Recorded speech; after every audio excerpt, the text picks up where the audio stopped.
O que vocês fazem no dia 24 de dezembro? Começo com essa pergunta, e vocês podem estranhar. Maio já e pensando no Natal? Depois explico o motivo. Mas, normalmente, no dia 24 de dezembro, a véspera de Natal é passada com alegria, brindando com os amigos, com os colegas de trabalho. Tem quem corre para as últimas compras antes do Natal.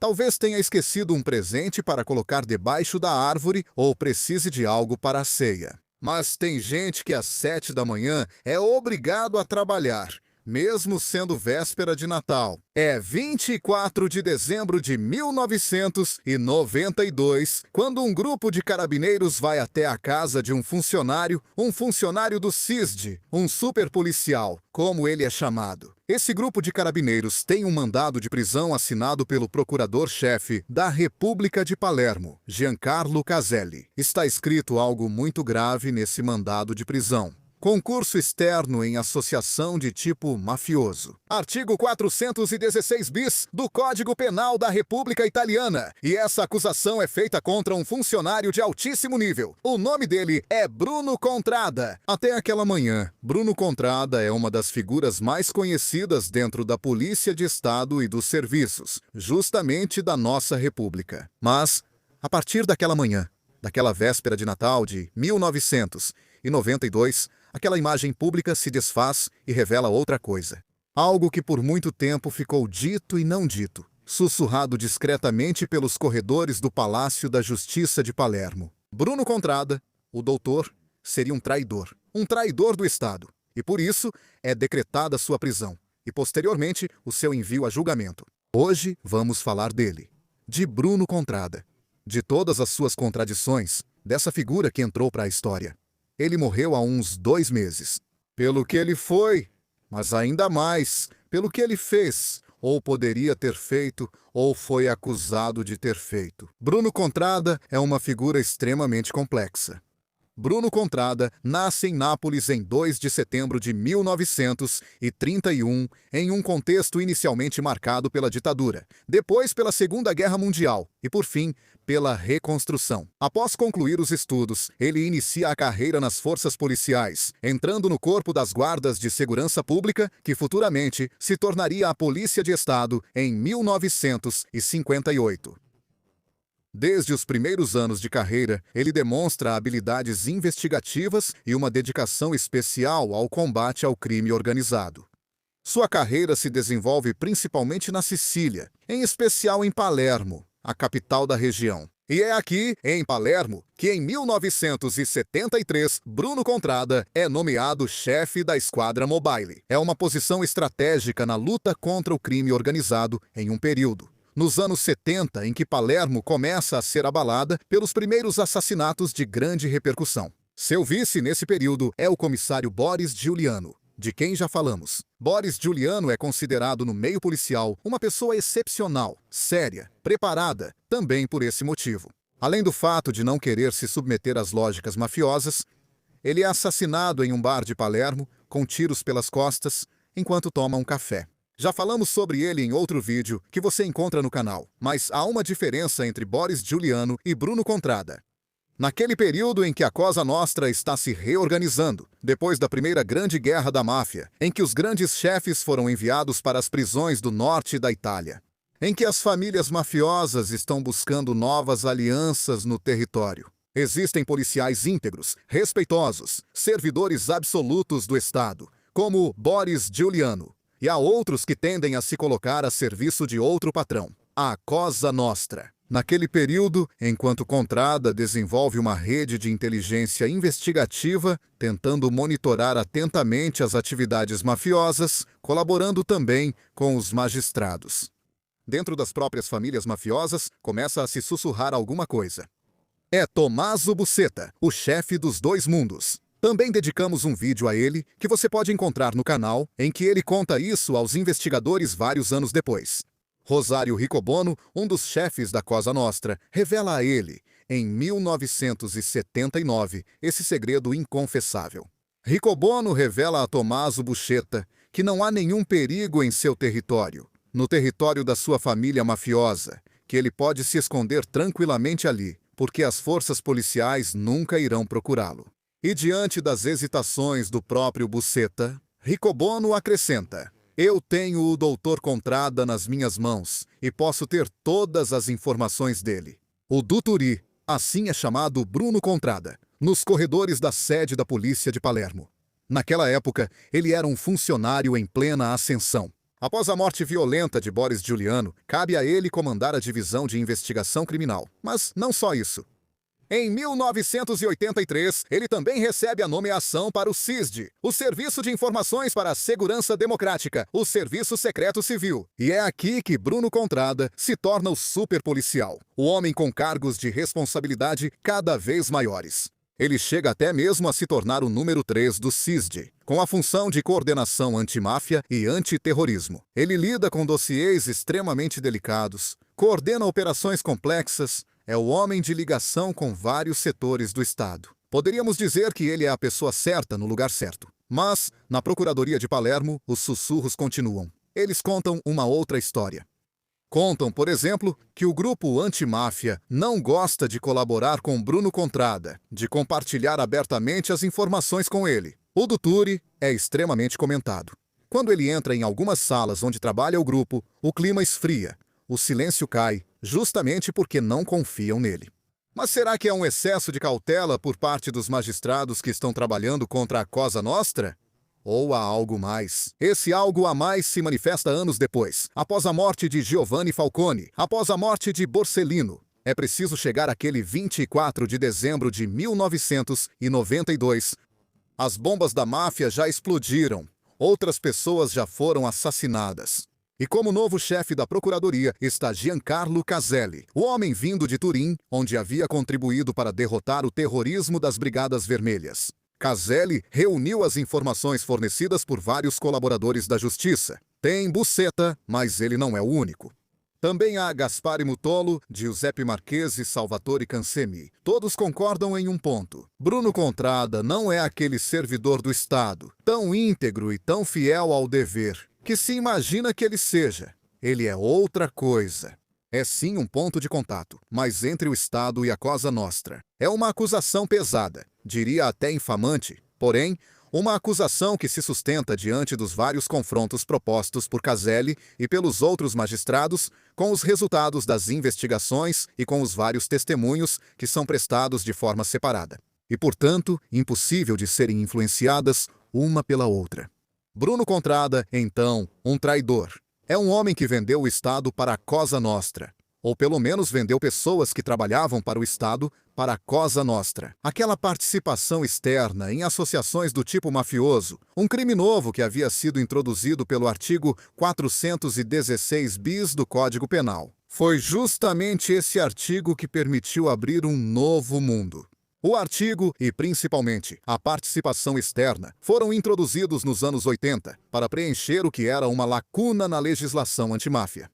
As investigações da equipe de Palermo haviam levado aos chamados figurões do colarinho branco, a figuras de destaque da sociedade civil, externa à Cosa Nostra, porque não era afiliada, não era punciuta, como se costuma dizer, mas fazia negócios e tinha interesses recíprocos. Exatamente como Mama Santíssima. Esse artigo, o 416 bis do Código Penal, pune quem favorece a organização mafiosa, mesmo sem ser membro dela, e exige um dolo específico e uma contribuição contínua. O concurso externo em associação mafiosa é o instrumento adotado pelos magistrados para subir ao novo nível, ao nível dos intocáveis, na luta contra o crime organizado. É algo novo, mas no caso de Contrada, é algo que abala as próprias fundações do Estado. Bruno Contrada representa um caso de relevância internacional. Nunca tinha acontecido antes que um servidor do Estado, um superpolicial, fosse acusado de conivência com os chefes mafiosos. Mas, então, por quê?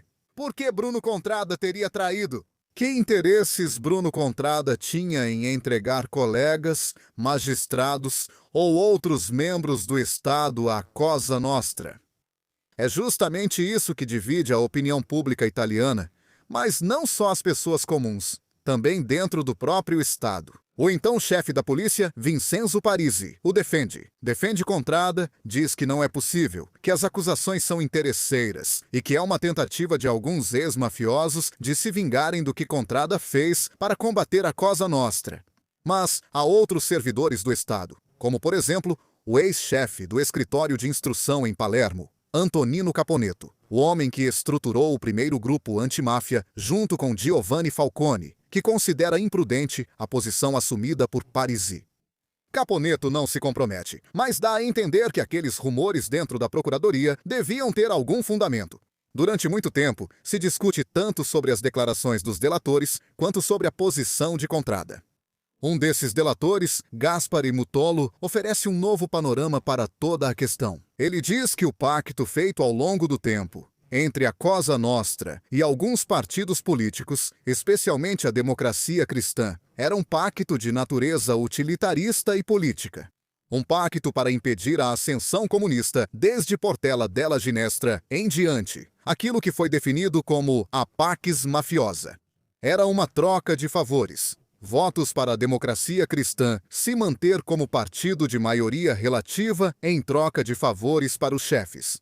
Mas algo havia mudado na segunda metade dos anos 70, e a partir desse momento, quando começam movimentos diferentes, investigações, por exemplo, sobre o império desmoronado de Michele Sindona, um império no qual a máfia investiu muito dinheiro.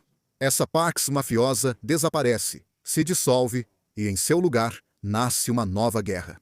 Primeiro, uma guerra interna na Cosa Nostra, a segunda grande guerra da máfia, e depois contra o Estado. Os colaboradores da justiça também falam sobre Boris Giuliano, sobre o fato de que ele era incorruptível, que não podia ser comprado. Segundo esses colaboradores da justiça, ao contrário, Bruno Contrada tinha se mostrado disponível, aberto ao diálogo, a conversar, a colaborar, segundo Mutolo, mas também segundo outros delatores. Contrada estava à disposição.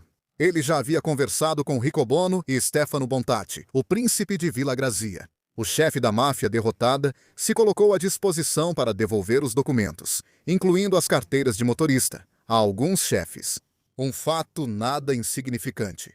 Bruno Contrada era confrade dentro da Ordem do Santo Sepulcro, uma entidade equestre, uma ordem cavalheiresca de cunho católico, do conde Arturo Cassina, grande amigo justamente de Bontati. Essa filiação comum, essa proximidade entre Contrada e Cassina, teria favorecido, e isso está em autos processuais registrados, essa constante proximidade entre o superpolicial e os ambientes da Cosa Nostra, daquele momento em diante.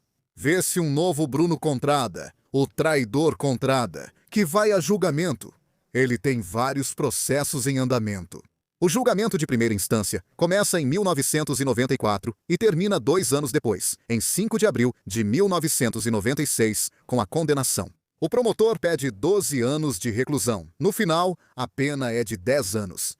Contrada e seus advogados apresentam um pedido de julgamento em segunda instância na Corte de Apelação, que em 2001 absolve Contrada de todas as acusações. Mas há outro recurso apresentado na Corte de Cassação, que decide mandar repetir o processo na Corte de Apelação. Chegamos a 2006. A Corte de Apelação reverte a absolvição e confirma a condenação a 10 anos. O último recurso na Corte de Cassação, em 2007, confirma a condenação.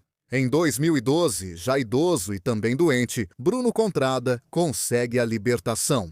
Mas, enquanto isso, seus advogados apresentam outro recurso, desta vez a CEDH, Corte Europeia de Direitos Humanos, que se pronuncia em 2015. A CEDU afirma que houve uma violação do princípio da legalidade. A última decisão é de 2017, quando a Corte de Cassação declara a sentença inexequível e anula os efeitos penais. Bruno Contrada faleceu no último dia 12 de março, aos 94 anos. Mas o que ele deixou para trás? Alguns observadores acreditam que Bruno Contrada seja o símbolo, ou melhor, a maior vítima de um enorme abuso judicial. Outros, por outro lado, consideram Bruno Contrada o símbolo absoluto de outra coisa, daquela zona cinzenta onde partes do Estado e a Cosa Nostra se encontram e fazem acordos. O caso dele levantou algumas questões-chave. A previsibilidade do crime segundo o princípio da legalidade. O equilíbrio muito delicado entre a ordem pública e os direitos individuais e o papel desempenhado por certos órgãos do Estado. A luta contra a Cosa Nostra, algo que também seria atribuído a outros servidores do Estado e, por fim, a relação entre a justiça italiana e órgãos supranacionais, como a CEDH. Bruno Contrada passou seus últimos anos como homem livre em Palermo, continuando a se declarar inocente e a contar sua experiência também por meio de um livro. Essa autobiografia dele, além das entrevistas concedidas, são um legado, além de uma tentativa de esclarecer sua própria situação, deixando uma espécie de testemunho histórico. Mas o caso de Bruno Contrada deixou para trás influências muito pesadas.